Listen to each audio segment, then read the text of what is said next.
Hey, I'm Elise Hugh with today's TED Health. I remember being in New York on the last day Broadway was open before it shut down because of the fast spread of the coronavirus. It's hard to imagine so many theaters dark right now, putting artists and technicians out of work.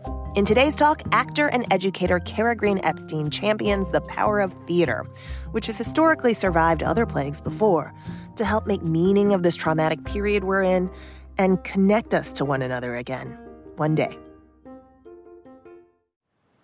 Oh, for a muse of fire that would ascend the brightest heaven of invention.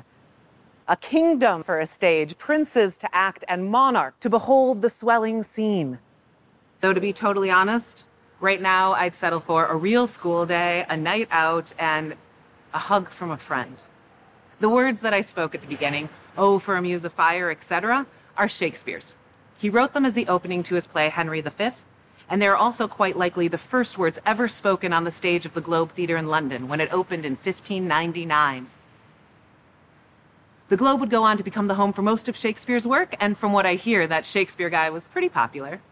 But despite his popularity, just 4 years later, in 1603, the Globe would close for an extended period of time in order to prevent the spreading and resurgence of the bubonic plague.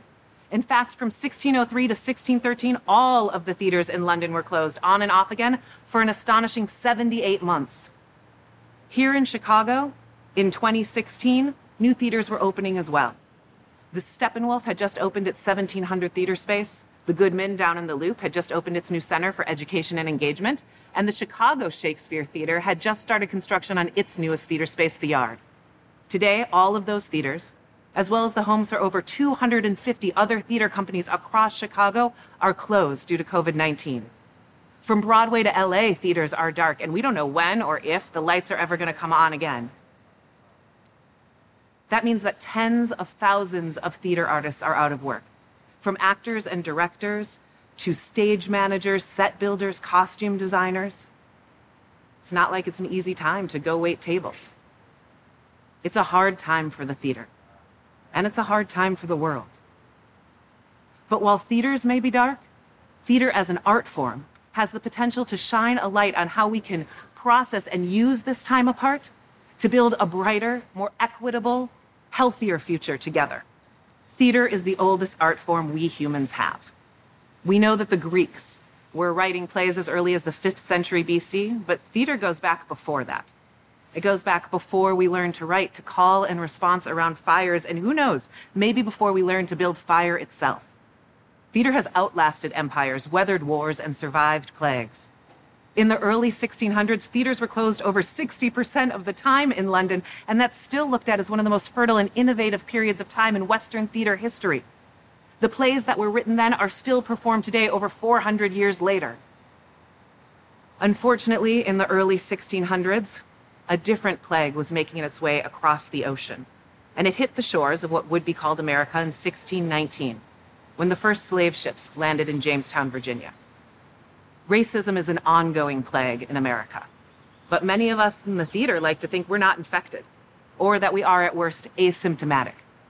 But the truth is, our symptoms have been glaring on stage and off. We have the opportunity to use this intermission caused by one plague to work to cure another.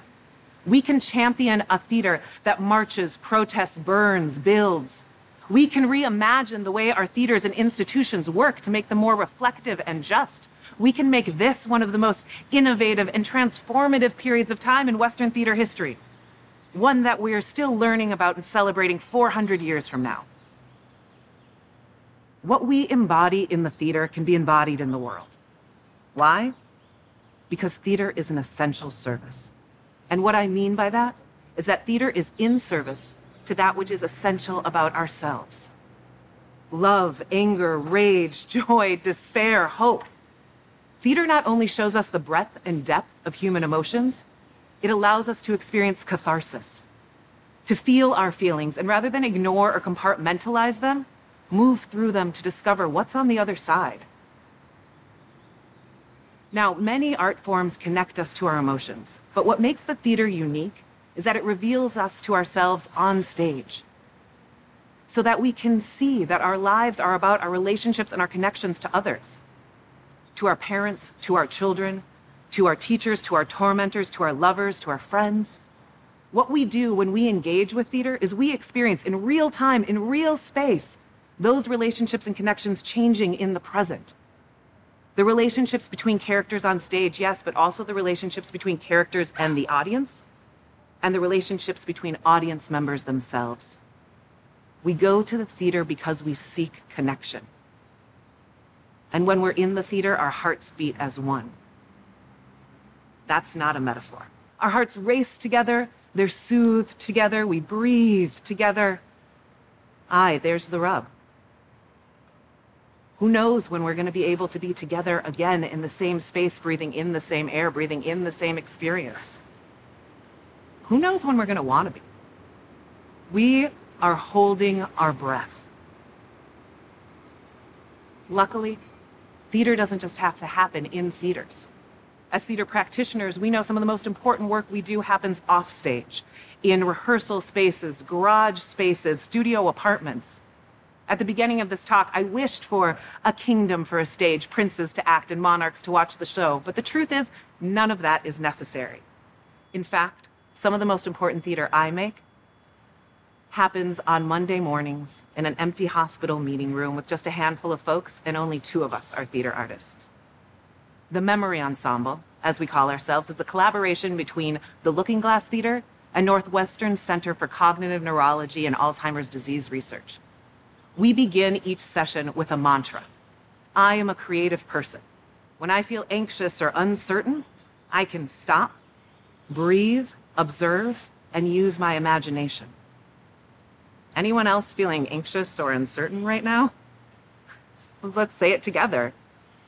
I am a creative person.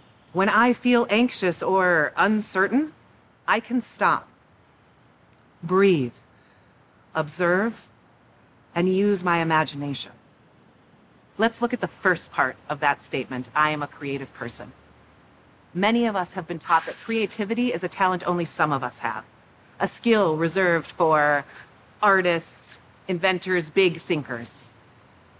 That it's not something for regular people with quote-unquote real jobs. But that's not true. All humans are innately creative. It's part of what makes us human. And if there was ever a time for us to exercise our creativity, it's now.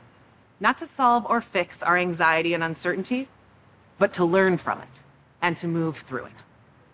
So, the first step is to stop.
That's harder than it sounds. Busy is a coping mechanism that we use to deal with our anxiety and uncertainty. And our society is addicted to it. So we find ourselves making all the TikToks, baking all the bread, taking all the Zoom meetings. Maybe you've even seen that meme about how Shakespeare wrote King Lear during his pandemic, which I think is supposed to inspire us, but instead just makes us feel guilty that we're not creating our own masterpieces right now. You know, in addition to taking care of our children or our parents or our students, our patients, our clients, our customers, our friends, ourselves. So A, screw that guilt. And B, that's like the opposite of what King Lear is actually about. Towards the end of Lear, one of the main characters, Edgar, says, "The weight of this sad time we must obey. Speak what we feel, not what we ought to say." The lesson of Lear is not about pushing or producing or doing what you think you should do. The lesson of Lear is about stopping and taking the time to appreciate who and what you have in your life. and discover who you want to be while you have it. We're at an intermission. And intermissions are important because they give ourselves the opportunity to take care of ourselves physically and emotionally. Go to the bathroom, get a snack, get a drink. And also take a moment to feel the weight of what just happened on stage. Maybe begin to process any emotions that brought up. I reached out to my community of artists and I asked them what plays were speaking to them and helping them process this time. Many of the characters in the plays they sent don't share my lived experience, and I think their words are important to hear. My friend Jeremy sent me a monologue by Sarah Rule from her Melancholy play. In it, the character is talking about how she's feeling, and she says, "It's this feeling that you want to love strangers, that you want to kiss the man at the post office or the woman at the dry cleaners. You want to wrap your arms around life itself, but you can't. And so this feeling wells up in you, and there's nowhere to put this great happiness, and you're floating, and then you fall. And you feel unbearably sad. And you have to go lie down on the couch." I felt that monologue a lot during this pandemic. Sometimes I feel this great happiness, and sometimes I have to go lie down on the couch. My theater practice teaches me that both are okay. We stop so that we can feel our feelings instead of covering them. Next, we breathe.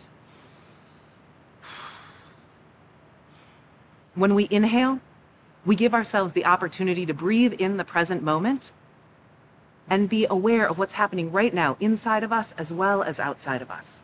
When we exhale, we allow ourselves to release the moment so that we can be present for the next one and the next one and the next one. When we feel anxious or uncertain, we tend to hold our breath.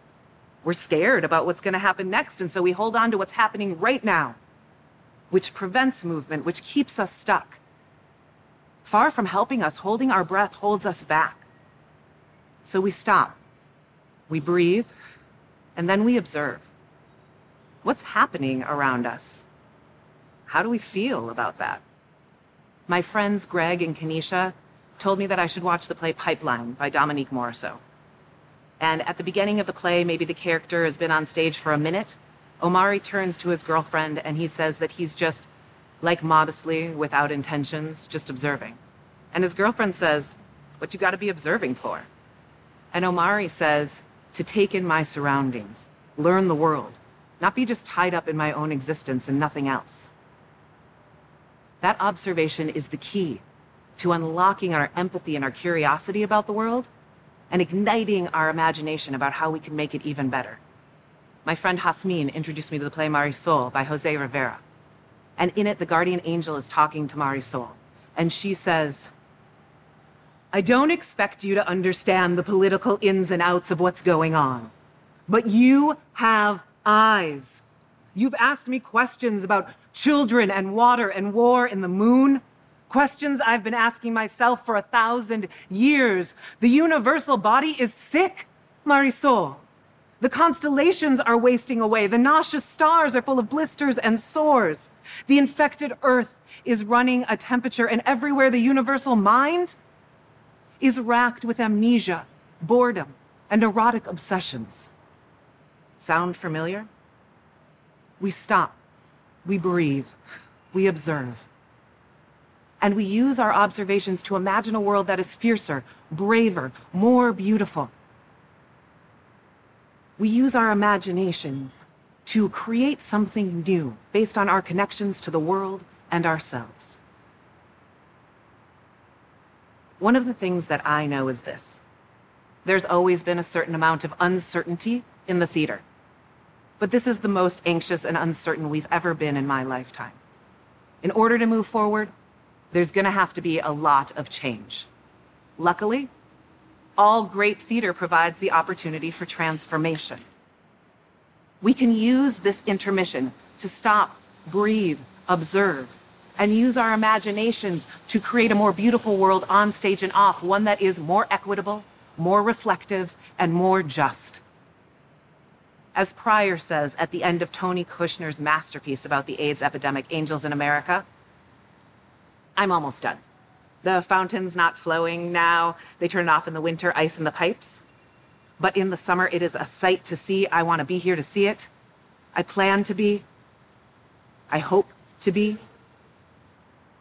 This disease will be the end of many of us, but not nearly all, and the dead will be commemorated, and they will struggle on with the living, and we are not going away. We won't die secret deaths anymore. The world only spins forward. We will be citizens. The time has come. Bye now. You are fabulous creatures, each and every one, and I bless you. More life. The great work begins.